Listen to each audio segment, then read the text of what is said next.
two most important people on a set to an actress were the director and the cameraman, but especially the cameraman. Because if you had a cameraman who understood your face thoroughly and knew just how to light you, of course you came out dreaming you were going to hang on to him. Garbo just wouldn't let Daniels go for anything in the world. The job of a cameraman like William Daniels was to make the star look beautiful, to transform a girl into a goddess. Garbo.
The first close-up ever filmed.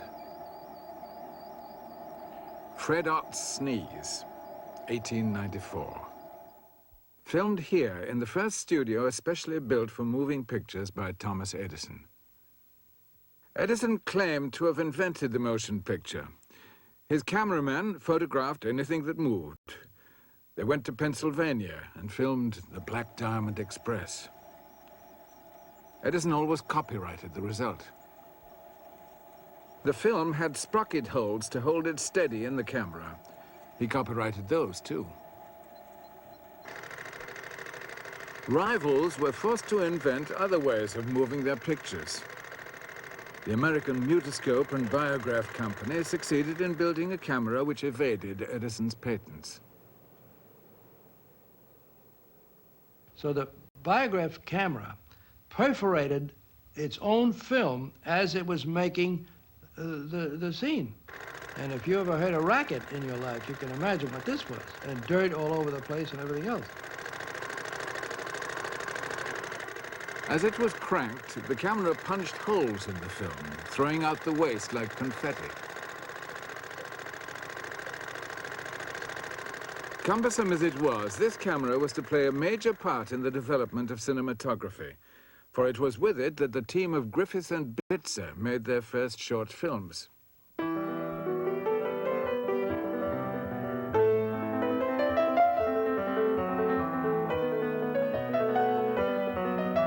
To take these traveling shots, the camera, however cumbersome, had to travel too.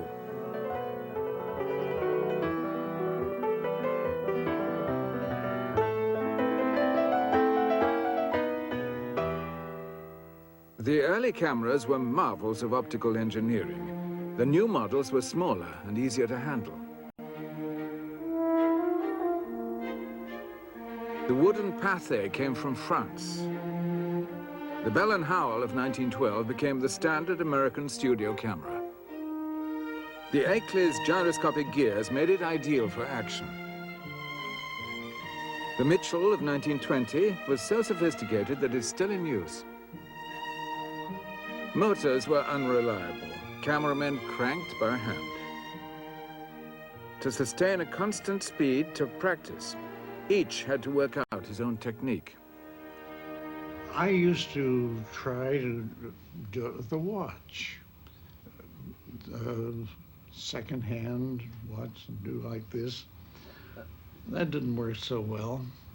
until finally I hit upon an idea that has yet to fail me or anyone else that uses it. And that is to memorize a tune of some kind, anything that you're very familiar with. Now, I had an operatic background, so it was no trouble for me to remember the Anvil chorus from Trovatore. So whenever I was turning a camera, what was going on in my head at the same time was tum tum ta tum ta tum ta tum.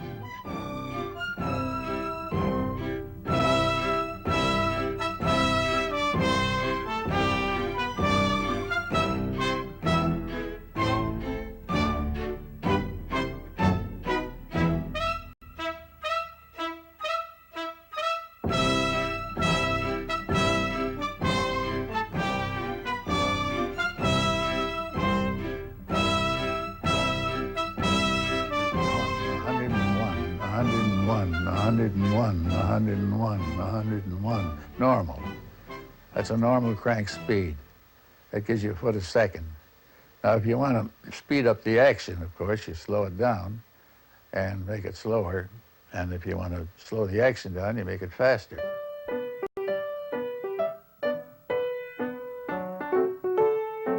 Audiences enjoyed the effect of simple camera tricks like undercranking. In this early comedy, an inventor demonstrates a cure for lazy workmen. The workmen move normally. The inventor moves very, very slowly. The cameraman then undercranks and speeds up all the action.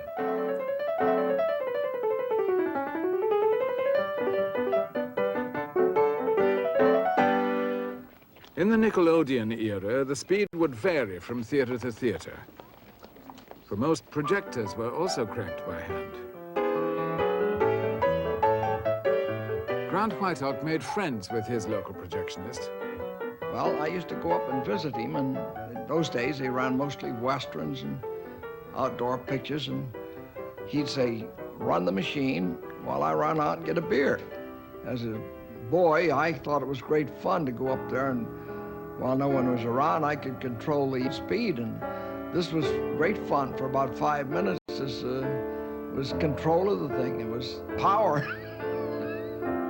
Comedian Snub Pollard parodied this hazard.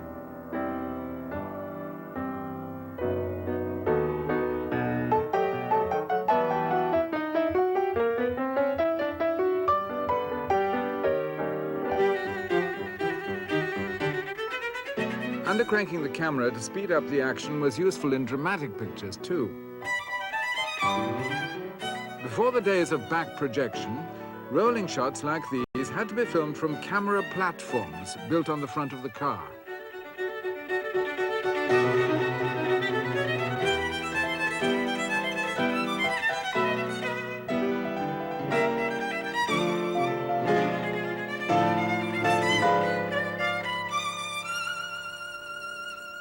On these flimsy wooden platforms, the cameraman's life was literally in the hands of the driver. Byron Haskin and his assistant prepared for a scene in a gangster film. Frank Kesson and I were set up in the platform out front, and Al Work, the grip, had spent 2 or 3 hours putting this platform on after we were shooting other scenes. So we got into this thing, and Duke Green was driving, and we started down. Now, we're riding backwards and cranking about 12 on this thing to give it a little zip and so forth. And we get to the first turn, and Duke Green did that, and nothing happened. Al Work had used the steering knuckles down there as part of the stuff he put the ropes around, and this car wouldn't steer at all. And we were going about 50 miles an hour by this time, and we go boom over the curb, which is about that high, and down amongst the boulders of the Arroyo Seco, tumbling and rolling. I am here. I have a few scars on my leg to prove this, what happened. But those were common, ordinary risks that you took as a cameraman in those days. Whether they were shooting features or newsreels, cameramen accepted danger as a part of their job.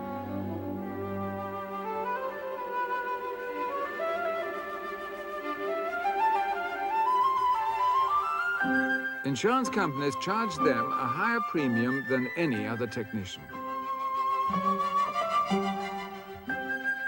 Despite pressure of the wind, despite vertigo, the cameraman had to keep cranking at a steady speed.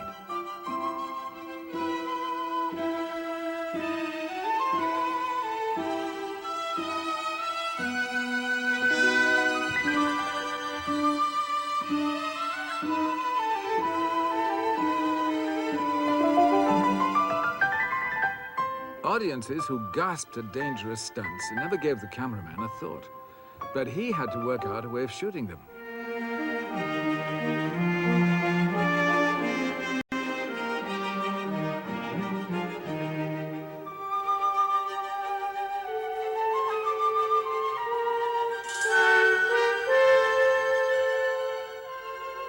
And if a human fly was climbing a building, the cameraman had to be up there with him.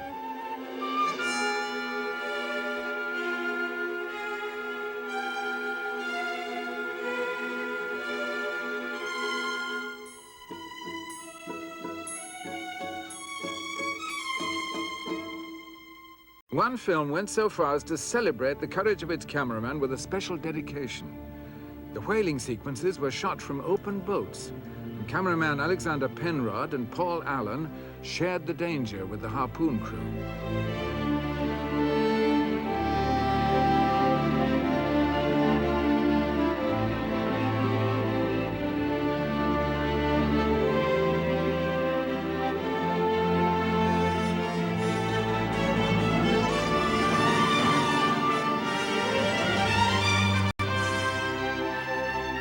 Alexander Penrod was also the cameraman on this story of the seal hunters of Labrador. Dynamite was used to break the ice. An accidental explosion blew up the ship and killed Penrod and many of the crew. Only his pictures survived.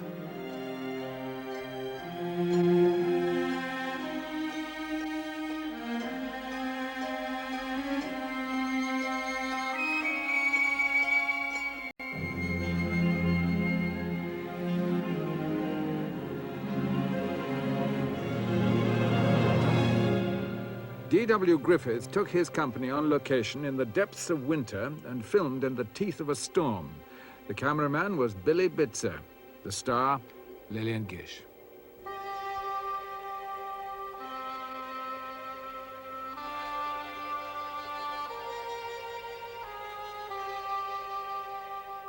Griffith saw the icicles forming and how heavy and snowbound my face was, all plastered with snow as it melted.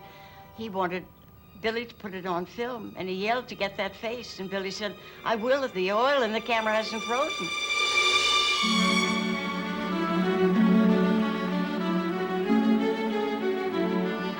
Lillian Gish played an unmarried mother, forced into the storm when her secret is discovered. She stumbles towards the river just as the ice breaks up, the famous ice flow sequence.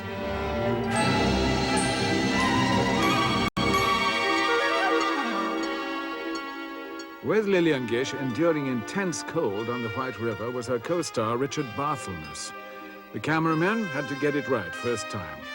It was dangerous work, wrote one. The light was horrible, the winds raw, but we shot the stuff and the whole world knows it was good.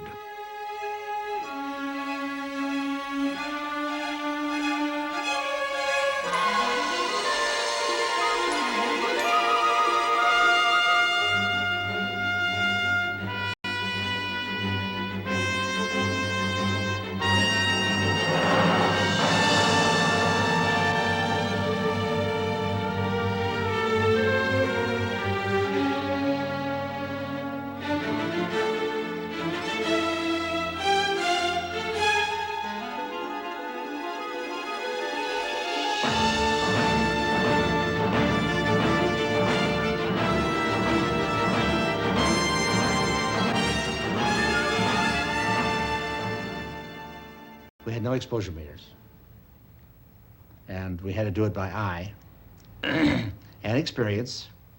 I mean, it's presumably, I suppose, the same way as a housewife or a lady would want to make a cake. after she gets the first recipe and follows it through, she could make it blindfolded from then on. Just take a pinch of this and a pinch of that.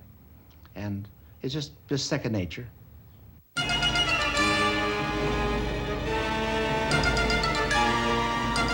It was achievement enough for Bitzer to get results like this in daylight, but Griffith also demanded the battle scenes be staged at night.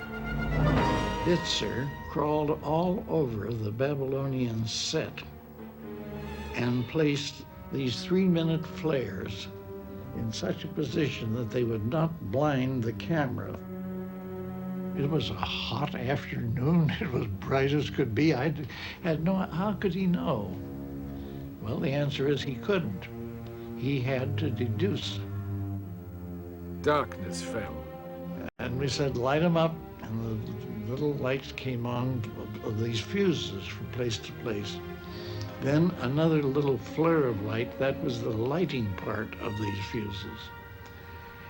And suddenly the whole thing came on, brilliant, bright as day, all over, every shadow against a light. It was the most magnificent thing I'd ever seen, and it had all been done on theory in daylight without one thing to guide. That's why I maintained then, and I still say, Bitzer was absolutely the king of them all.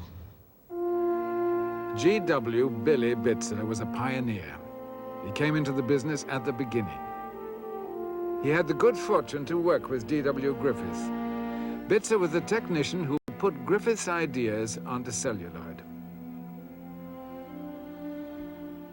He created striking effects using nothing but natural light.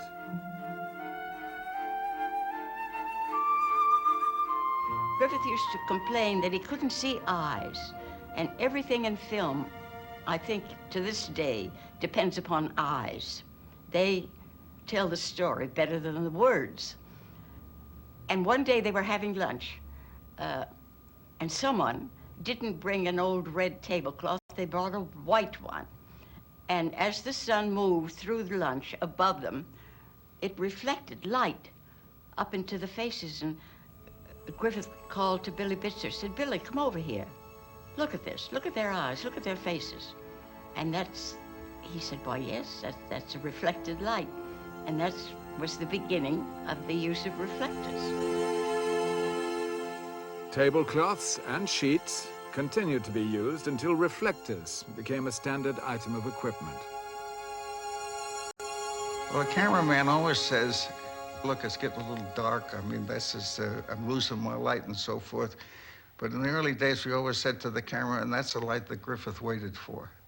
That soft, that magic hour light. Every close-up that was ever taken of Lillian Gish and Mae Marsh, etc., and Dorothy Gish, and everything was taken in the magic hour light until it got too dark. So it became very famous. That was the light Griffith waited for.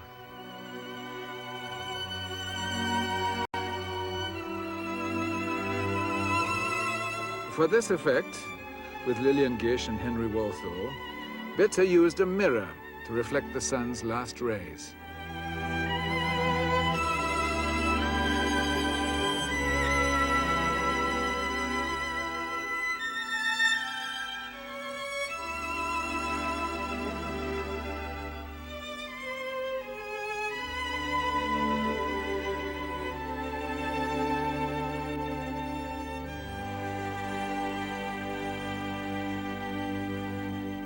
The studios on the East Coast were also lit by daylight, but lacking the Californian sunshine, they were often dependent on artificial light.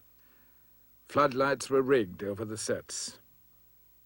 They were not very flattering to actresses.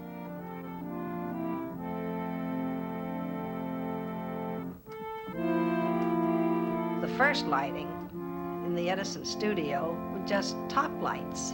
And as any cameraman knows, that just top lighting it would make a baby look like an old hag.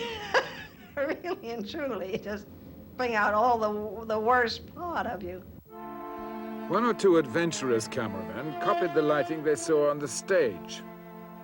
Theatrical productions like those of David Belasco were celebrated for their dramatic lighting effects.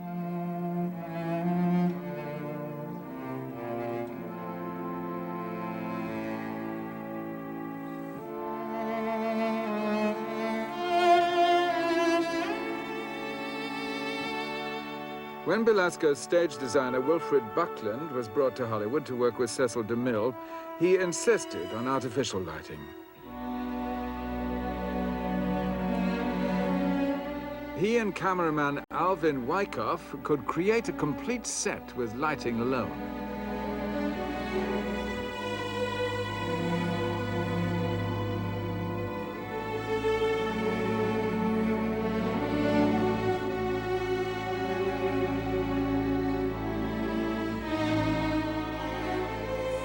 The lights were called Klieg lights.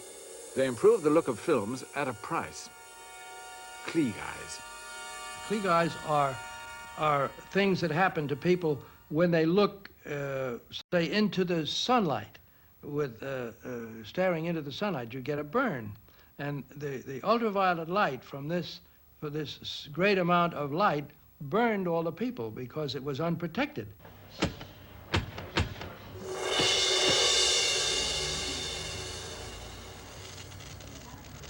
Well, people's eyes used to get just burnt, blood red. And I was laid up, I know, one time for about 3 days. I couldn't, it's just like somebody has taken sand and thrown it in your eyes. That's how it felt. And they used to use castor oil, put castor oil in the eyes to ease the pain. You take a raw potato and chop it up and put it between 2 pieces of gauze and make a bandage and bandage the eyes. You'd be in bed with it. You'd have your face bandaged, your eyes bandaged up, you know. And then after that, wear dark glasses, which would help a little bit when you finally did get out, you know. Later on, they found the cause, and they made laws in which you have to have a sheet of glass. Ordinary window glass would stop the ultraviolet light, and you wouldn't have the effects of it. So it got to be a state law that you had to have a glass in front of an arc light, an open arc light. But we didn't know that at the time. And while we got plenty of exposure and all that business, they also had an awful time with the people because they couldn't work for several days because it was so painful. Open stages in California were all rapidly converted to artificial light.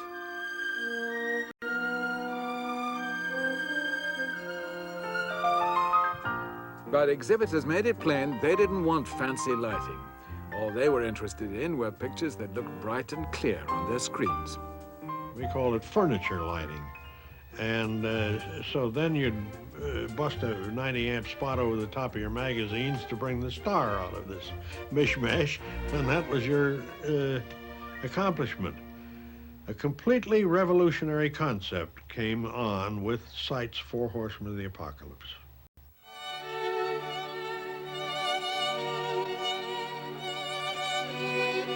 John Seitz formed a partnership with the great pictorial director, Rex Ingram. As important to them as the story was the look of the film.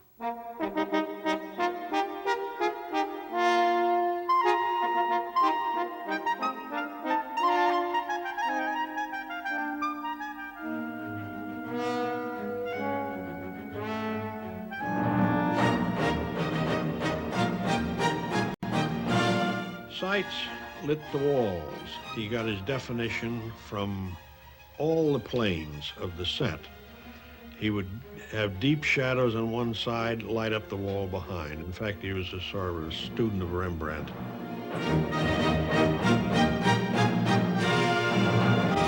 Cameramen relied on the skill of the laboratory. Their best friends were their laboratory contacts. In Seitz's case, Fred Gage. And Gage would get this piece of film into his lab at night and pull it out of the tank at 3 minutes. There's nothing on it. And he would keep forcing it, and eventually get a staggering little image of some kind, which is exactly what Seitz wanted. I went in the laboratory one day, and Fred says, "Come on over in the set. I want to talk to Seitz. His stuff is getting awful weak." And so we went on this sort of a long corridor with arches and leading to some dungeon. Seitz was down in the set tinkering with a lamp. And Fred says, "All right, Johnny, now let's turn them on and I'll look through and see what I think. You're getting very weak." Johnny says, "They're already on." Yeah, really, It was so low, you had to grope your way around the set.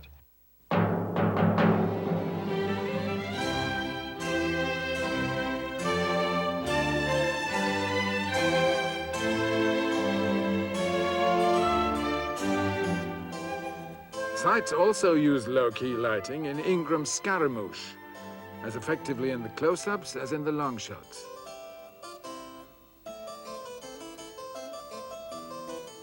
Alice Terry, Louis Stone. Seitz was one of the true geniuses of filmmaking. Not just a photographer, he was tremendously imaginative, tremendously impressive to me as a young cameraman and to most of the other boys in the business at the time. One of these young men was George Folsey. And I began to look at photographic exhibitions and photographic magazines. I began to read about how portrait painters painted and how Leonardo da Vinci worked only in the late part of the day when the sun is gone, or he would put up big canvas shields and work underneath those in the full daytime. And he painted those things in the softest kind of light. And I did all of the things that the other cameramen did until I found my way. I began to try to incorporate that softness and that quality. And I think it helped me a great deal, particularly in photographing women.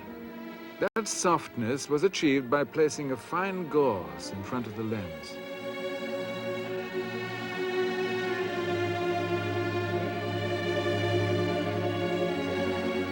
By the time the cameraman saw a star like Leatrice Joy, a team of people had been at work.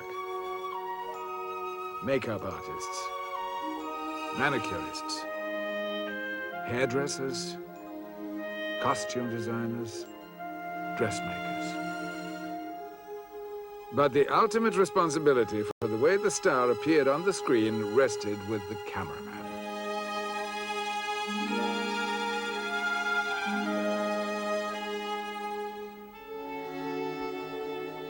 The word often used to describe Greta Garbo was luminous.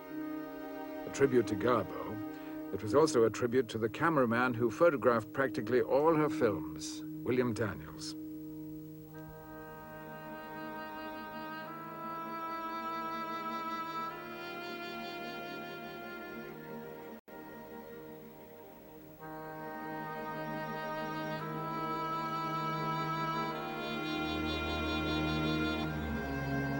Director Fred Niblo, Garbo's co-star Conrad Nagel, cameraman William Daniels.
Impossible. But the cameraman had to be able to do the impossible. No one could do this shot of Colleen Moore until a magician appeared, cameraman Hans Koenigskamp, who specialized in comedy effects. And he said, all right, give me the girl, and let me alone, and I'll give you the shot. So he went off in the corner of the stage and put up some drapes to make them private and this, that, and the other. And he split screen with her right down the center of the face. And they timed the eyes going here and there. One side was exposed, then the film was wound back in the camera and the other side exposed. Colleen Moore was as delighted by the trick as the audience.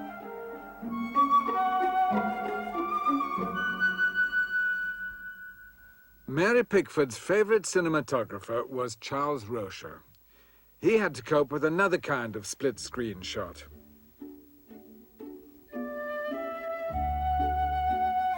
Little Lord Fauntleroy returns home and kisses his mother. Mary Pickford played Little Lord Fauntleroy. The problem for Rocher was that Mary Pickford played the mother as well. An ordinary double exposure was not enough.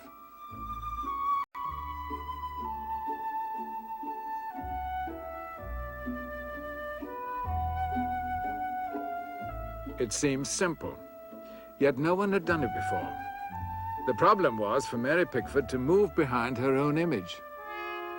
Rocher shot it in two sections. He photographed Mary Pickford as the mother, then had a silhouette or matte painted to match the mother on glass. The glass was then mounted on a camera platform which was weighted with steel girders to ensure absolute steadiness. The whole contraption was then enclosed in black cloth to ensure that no light fell on the glass. With the image of the mother now on film, Rocher then exposed the other side, adding a small shadow for good measure. All special effects had to be done in the camera on the one negative, and it always fell to the assistant cameraman to keep an exact record of the exposed film to the precise frame. Weeks might elapse between shots. George Folsey began as an assistant. I would tape a copy of the numbers inside the can that I put the film in. I would write another set of those numbers in a book, and I would write another set of them and put them in an iron box with a key, which I kept. So I had 3 copies of that. I would do this after I got through work at night. I had all those numbers to catch, and I had to be sure I didn't make any mistake, because if it was wrong, they'd have to do it all over again. It would be absolutely spoiled. This applied even to simple dissolves, for they also had to be done in the camera, with the degree of precision that is apparent in this montage of a department store.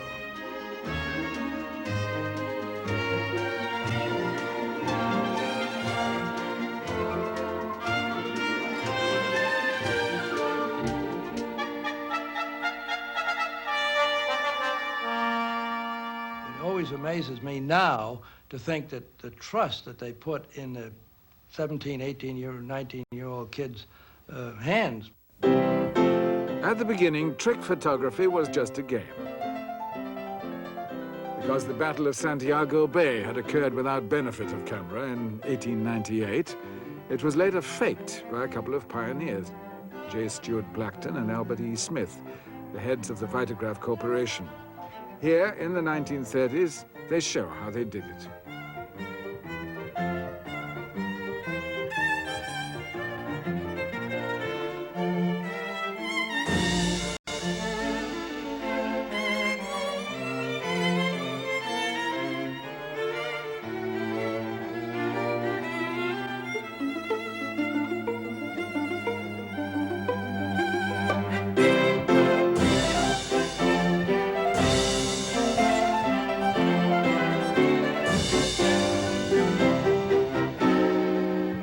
Models or miniatures were generally all too obvious on the screen, and filmmakers avoided them whenever they could.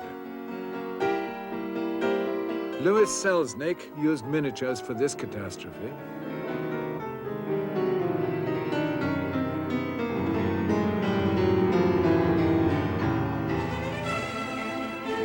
Vitagraph, on the other hand, destroyed a real passenger train.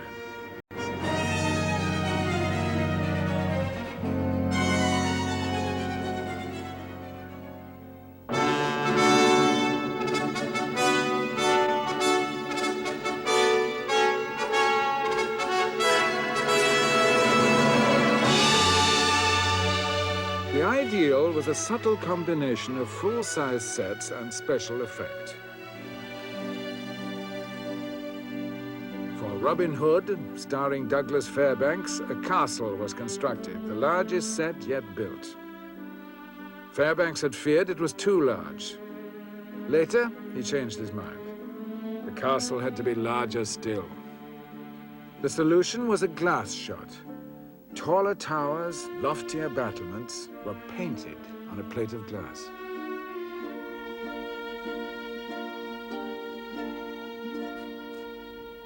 The glass shot was developed by Ferdinand Pinney Earle. Once the new scenery had been painted on glass, the glass was placed in front of the camera and lined up precisely with the existing scene. A castle could be conjured up for a single shot. Producers who knew nothing of the technique were horrified at the money they thought had been spent on sets. For The Sainted Devil, the front of Paramount Studios at Astoria, Long Island, became an Argentinian hacienda.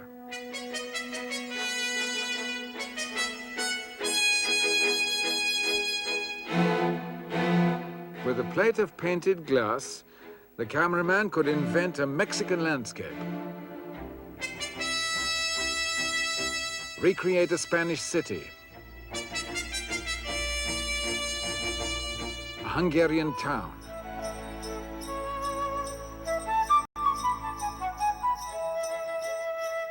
for all its effectiveness, the glass shot had one disadvantage. It was flat. Shadows on it were fixed. It could only be filmed when they matched the real shadows. Something else was called for. This shot, from another Fairbanks film, The Gaucho, uses glass. It also involves a process known as the hanging miniature. It represents a collaboration between the cameraman, art department, and special effects men.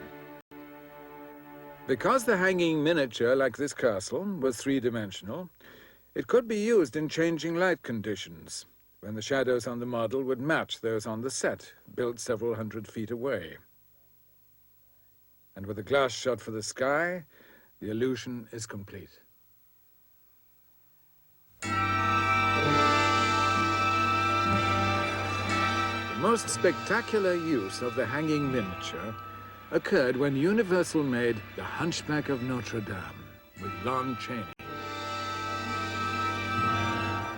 Victor Hugo's novel about the grotesque bell ringer was set in medieval Paris. Universal built most of it.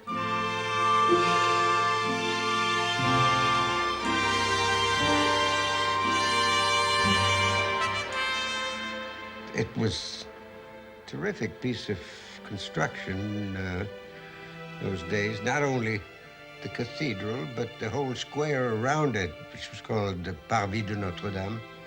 All the buildings surrounding it were constructed exactly according to the way they were at the end of the 15th century.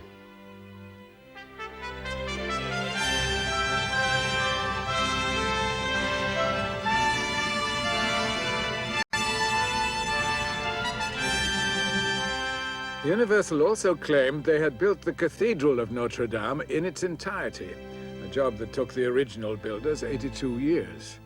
Nevertheless, their cathedral was convincing. Of course, the top, only the three doors were actually built on the set. An exact reproduction with every statue, all those doors reproduced faithfully. Then from the Gallery of Kings, which is on top of that, from there on, it was a miniature.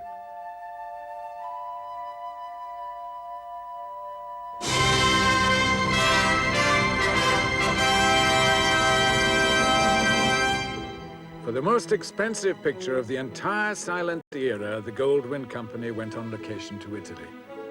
Some scenes were shot in Technicolor. When Metro merged with Goldwyn, the new company, MGM, changed both star and director. Ramon Navarro now played Ben-Hur. Fred Niblo was the chief director.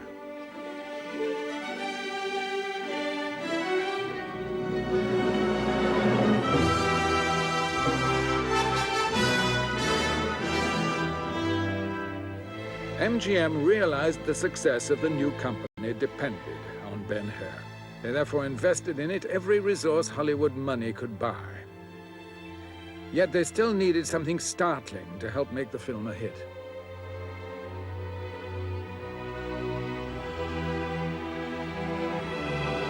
Once again, the cameramen joined forces with the art directors. By now, they had the skills to make Ben-Hur what the company needed. The epic of all epics. They brought in Frank Williams to use his new Williams process for the collapse of the Roman palace.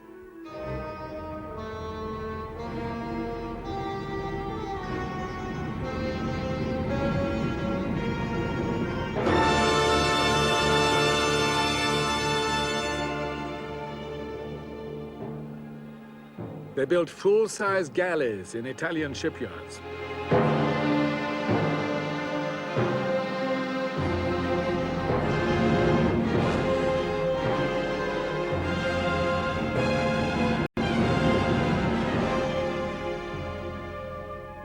Italy itself was torn by political dissent. Strikes and riots delayed the production. A final disaster drove the company away. One galley caught fire too soon. Extras jumped overboard. Few could swim. They were rescued, but it was the last straw, and it ended the Italian location.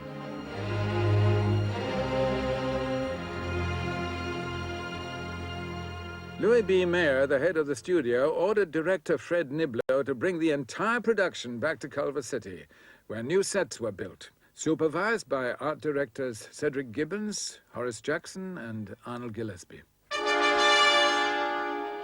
The call went out for thousands of extras. The chariot race was about to be shot. Assistant directors were drafted in to cope with the crowds. One was William Wyler.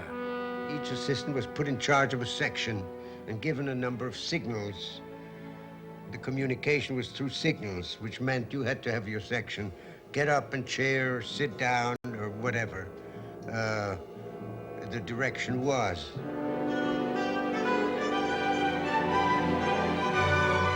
MGM could not afford to build a set as big as the original Circus Maximus, but they needed to show vast crowds. The art directors and the cameramen devised a brilliant solution. It remained a closely guarded secret, and none of them has publicly admitted it until now. A hanging miniature with a difference. So the hanging miniature was quite close to the camera itself. It was probably 12 or 14 or 15 feet away from the camera. And the lower portion of the hanging miniature, of course, tied in structurally to the full-size set, which was quite several hundred feet beyond. These private snapshots show that the miniature stands were filled with miniature people, dolls. But dolls don't move. In this particular case, there had to be animation because as the people below would rise and cheer at the chariot race going on, the people that were represented by these small little miniature figures above had to also rise and be animated. Each little doll was mounted on a dowel, which went up and down through a hole in the bench, the little miniature tiny benches, and they were activated by cams and on signal while we could make the people rise or sit down.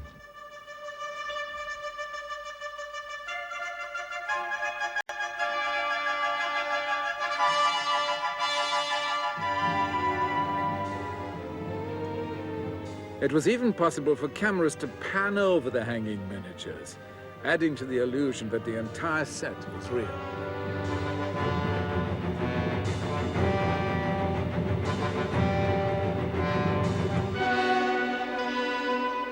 MGM employed these 42 cameramen on the chariot race, more than had ever been used before, more than Hollywood would ever use again.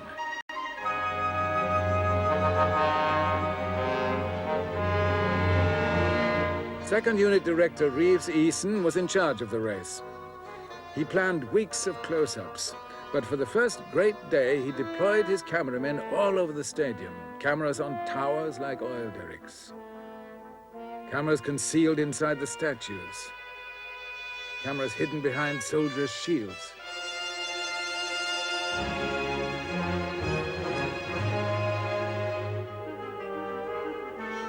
Cameras on mobile platforms, on special camera cars.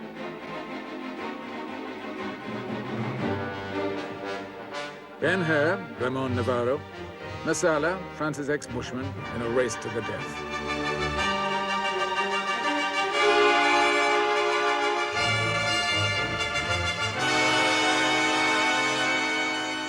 The opening day, all the VIPs in Hollywood were invited out to see this wonderful set and this wonderful display of horsemanship and so on. Cowboys mostly were driving the chariots. And all the aristocrats of the industry were all there, Doug Fairbanks and Mary Pickford, all of the great stars of Talmadge. Everybody was there to see this great race, and it was dull. They went around and they went around, they sort of protected themselves. And Eddie Mannix had the idea that to get a little something into it, that the guys needed a little spurring, so he offered $5,000 for the guy that would win the race.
Accident happened that particular day that hadn't been planned at all. Two chariots tangled, and there was a pile of horses and chariots. And the other chariots coming down, the Spina couldn't see what had happened just around the corner, so they all plowed directly into this mess, and it was quite a mess. I was on a hanging miniature up right where I had a perfect bird's eye view of this thing happening. Some extra came rushing out to try to stop the oncoming chariots because he could see what had happened. And of course, that spoiled that particular part of the film. I'm not too sure whether they were able to take him out optically or not because they used a lot of that footage. The extra who can just be glimpsed was assistant director Henry Hathaway. That I was out there trying to wave the guys down coming, but they weren't going to stop. They wanted to win. And the fortunate part, the white horses came around, and for some reason, I think Bob was in that chariot, and he got around them. He got through, so here we were safe with the accident because the white got by us. We could finish the race in other shots.